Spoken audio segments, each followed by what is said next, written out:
ಧರ್ಮಸ್ಥಳ ಸಂಘದ ಗ್ರಾಮಾಭಿವೃದ್ಧಿ ನಂಬಿ ನಾನು ಕೆಲಸವನ್ನು ಮಾಡಿ ಮೋಸ ಹೋದೆ. 2011ರಿಂದ 2022ವರೆಗೆ ನಾನು ಕೆಲಸವನ್ನು ನಿಯತ್ತಿನಿಂದ ಕೆಲಸವನ್ನು ಮಾಡಿದವಳಿಗೆ ಈ ಥರ ಮೋಸ ಮಾಡಿದ್ದಾರೆ ಇವರು. 2022ರಲ್ಲಿ ನನ್ನ ಡೆಲಿವರಿಗಿಂತ ರಜೆ ಕೊಟ್ಟು 3 ತಿಂಗಳು ಮತ್ತು 3 ತಿಂಗಳು ಕಾಲಾವಕಾಶವನ್ನು ಕೇಳಿದ್ದಕ್ಕೆ ಕೊಡಲಿಲ್ಲ. ಆಗ ಊರಲ್ಲಿ ಸಮಸ್ಯೆ ಆದಾಗ ನನ್ನ ಮೇಲೆ ಹೊರಿಸಿ ಎಲ್ಲ ಎಂದು ಮಾಡಿ ನೀನೇ ಕೊಟ್ಟ ಸಾಲ ಅಂತ ಹೇಳಿ ನೀನೇ ಕಟ್ಟಿಸಬೇಕಂತೂ ಮೇಲಿನ ಅಧಿಕಾರಿಗಳು ನನ್ನ ಮೇಲೆ ಹಾಕಿದರು.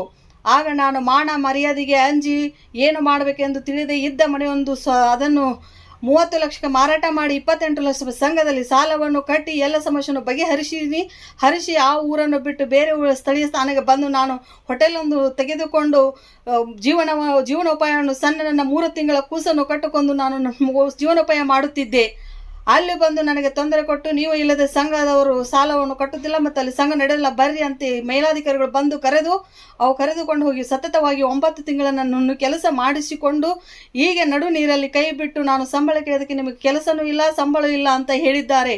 ಇದು ಯಾವ ನ್ಯಾಯ? ಇವರಿಗೆ ನನ್ನ ಕರ್ಮ ಹತ್ತಲಿ, ಇವರಿಗೆ ನನ್ನ ತಾಪ ಎಲ್ಲ ಹತ್ತಲಿ, ದೇವರು ಇವ್ರನ್ನ ನೋಡ್ಕೊಲಿ. ನನ್ನ ಬೀದಿಗೆ ತಂದರಲ್ಲ, ಇವರ ಹೆಂಡ್ರ ಮಕ್ಕಳನ್ನೆಲ್ಲ ಬೀದಿಗೆ ತೊಗೊಂಡು ಬರಲಿ.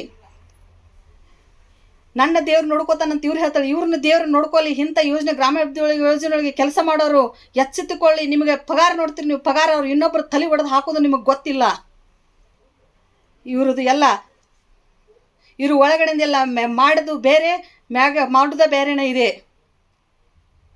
ನನ್ನ 3 ತಿಂಗಳು ಕೂಸನ್ನು ಕರ್ಕೊಂಡು ಕೆಲಸ ಮಾಡಿದ್ದಕ್ಕೆ ನನಗೆ ಇಷ್ಟ ಕರುಣೆ ಕಾರಣ ತೊಳೆದಿಲ್ಲ. ಇವ್ರು ಕಾಲು ಹಿಡಿಬೇಕತ್ತೆ ನನ್ನ ಕೆಲಸ ಬೇಕಂದ್ರೆ. ಇವ್ರೇನು ದೇವ್ರ ಕಾಲು ಹಿಡಿಯಾಕ? ಇವ್ರು ಗೊತ್ತಾಗಲ್ಲ, ಇವ್ರು ಹೆಂಡ್ರ ಮಕ್ಕಳ ಇಲ್ಲ ಇವರಿಗೂ. ಇವರು ಕಾಲು ಬಿದ್ದರೆ ಕೆಲಸ ಕೊಡ್ತೇನಂತ ಹೇಳ್ತಾರೆ. ಇದನ್ನೇ ನಡ್ಸಕ್ಕಿದ್ದಾರೆ ಇವರು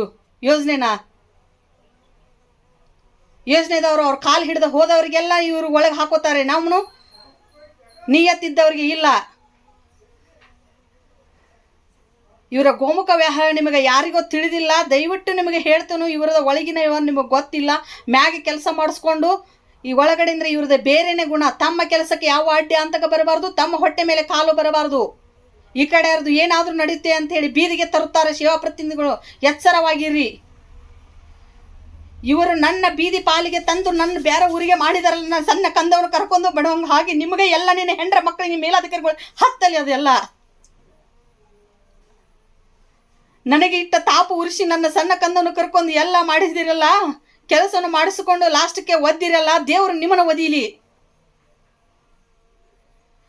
ನನಗೆ ಚಾಲೆಂಜ್ ಹಾಕಿದ್ರೆ ನೀವು ಗೆಲ್ಲರಿ ನಾ ಗೆಲ್ಲತನ ನನಗೆ ಅನ್ಯಾಯ ಮಾಡಿದರೆ ನಿಮಗೆ ಅನ್ಯಾಯ ನಾ ಮಾಡೋದಕ್ಕೆ ಬಿಡೋದಿಲ್ಲ.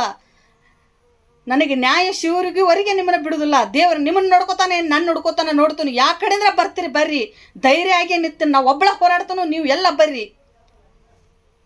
ಮೇಲಾಧಿಕಾರಿ ಎಚ್ಚೆತ್ತುಕೊಳ್ಳಿ. ನಾಯಿಗಳ ನಿಮಗೂ ಹೆಂಡ್ರ ಮಕ್ಕಳ ಎಲ್ಲದವು ನನ್ನ ಬೀದಿ ಪಾಲಿಗೆ ಮಾಡಿದ್ರೆ ನೀವು ಬೀದಿ ಪಾಲ ಆಗ್ತೀರಿ. ರಮಶಿ ಕೆಲಸ ಮಾಡಿಸ್ಕೊಂಡು ಎಲ್ಲ ಮಾಡಿ ನನಗೆ ಸಂಬಳವನ್ನು ಕೊಡದೆ ಏನೋ ಕೊಡದೆ ಕೆಲಸ ಇಲ್ಲ ಅಂತ ಹೇಳಿ ಮಾಡಿದಿರಲ್ಲ, ಆ ಪರಿಸ್ಥಿತಿ ನಿಮಗೂ ಬಂದೇ ಬರುತ್ತೆ. ಆ ಸ್ಥಾನ ನಿಮಗೆ ಬಂದೇ ಬರುತ್ತೆ. ಅವಾಗ ದೇವ್ರದ ನೋಡ್ಕೊಳ್ಳವ.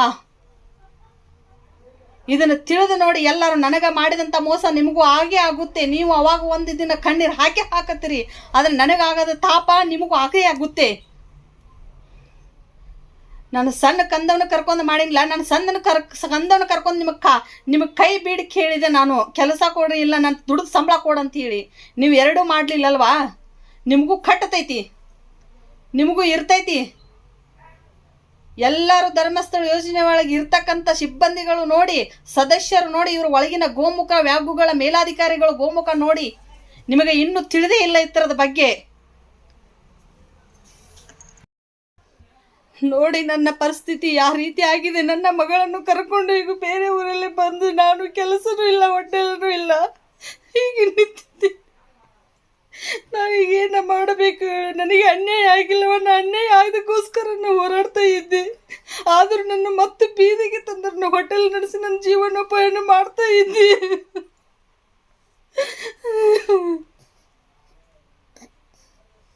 ನನಗಾದಂಥ ತಾಪನ ಯಾರಿಗೆ ಹೇಳ್ಕೊಳ್ಳಿ? ಇವ್ರ ಕಾಲ ಬಿದ್ದರೆ ಕೆಲಸ ಕೊಡ್ತೇನಂತ ಮಾತು ಹೇಳಿದರು. ನಾ ಯಾಕೆ ಇವ್ರ ಕಾಲ ಬೀಳಬೇಕು? ನಾ ಏನೇ ತಪ್ಪ ಮಾಡಿದ್ದೀನಿ? ಅವರು ಎಲ್ಲಿವರೆಗೆ ಬರ್ತಾರೆ ಬರಲಿ, ನಾನು ಇನ್ನು ರೆಡಿಯಾಗಿ ನಿಂತಿದ್ದೇನೆ. ಇನ್ನು ನಂದು ಗೆಲ್ಲಲಿ, ಒಂದು ಅವ್ರಿಗೆ ಗೆಲ್ಲಲಿ. ಇನ್ನು ನನ್ನ ಮಗುನ ನೋಡಿ, ನನ್ನ ಪರಿಸ್ಥಿತಿ ನೋಡಿ, 3 ತಿಂಗಳ ಕೂಸು ಇದ್ದಾಗಿಂದ್ರೆ ಇಲ್ಲಿವರೆಗಿನ ಕರ್ಕೊಂಡು ಕೆಲಸ ಮಾಡಿದಕ್ಕೆ ನನಗೆ ಯಾವ ರೀತಿ ಮಾಡಿದ್ರು ನೋಡಿ. ಗ್ರಾಮಾಭಿವೃದ್ಧಿ ಯೋಜನೆ ಆ ಬೋಸಡಿ ಮಕ್ಕಳು, ಹಲಕಟ್ಟಗಿರಿ ಬೋಸಡಿ ಮಕ್ಕಳು ಇಬ್ಬರು ಮೇಲಾಧಿಕಾರಿಗಳು ಮಾಡಿದ್ದಿದೆಯಲ್ಲ, ಅವ್ರಿಗೂ ಹೆಂಡ್ರ ಮಕ್ಕಳೆಲ್ಲ ಅದು ನನ್ನ ಮಗಳ ಮೋತಿ ನೋಡರೆ ಮಾಡಂತ ಹೇಳಿದೆ, ಅದನ್ನು ಕರುಣೆ ತೋರಲಿಲ್ಲ ಅವರು. ಇದಕ್ಕೆ ಏನು ನ್ಯಾಯ ಅನ್ಯಾಯ ಏನು ನೋಡಿರಿ. ಇದು ಸದಸ್ಯರಿಗಟ್ಟೆ ಮೋಸ ಅಲ್ಲ, ಅದಕ್ಕೆ ಅಮರಾವತಿ ಯೋಜನೆ ಮಾಡಿದಂಥ ಸಿಬ್ಬಂದಿಗಳಿಗೆ ಸದಕ್ಕೆ ಮೋಸ ಆಗ್ತಿದೆ, ಯಾರಿಗೆ ಕಣ್ಣೆತ್ತಿಸಿಕೊಳ್ಳಲ್ಲ. ಆದರೆ ನನಗೆ ಮಾತ್ರ ಮೋಸ ಮಾಡಿದ್ದಾರೆ. ನನಗಾದ ಅನ್ಯಾಯ, ಅವ್ರನ್ನ ದೇವರು ನೋಡಬೇಕು.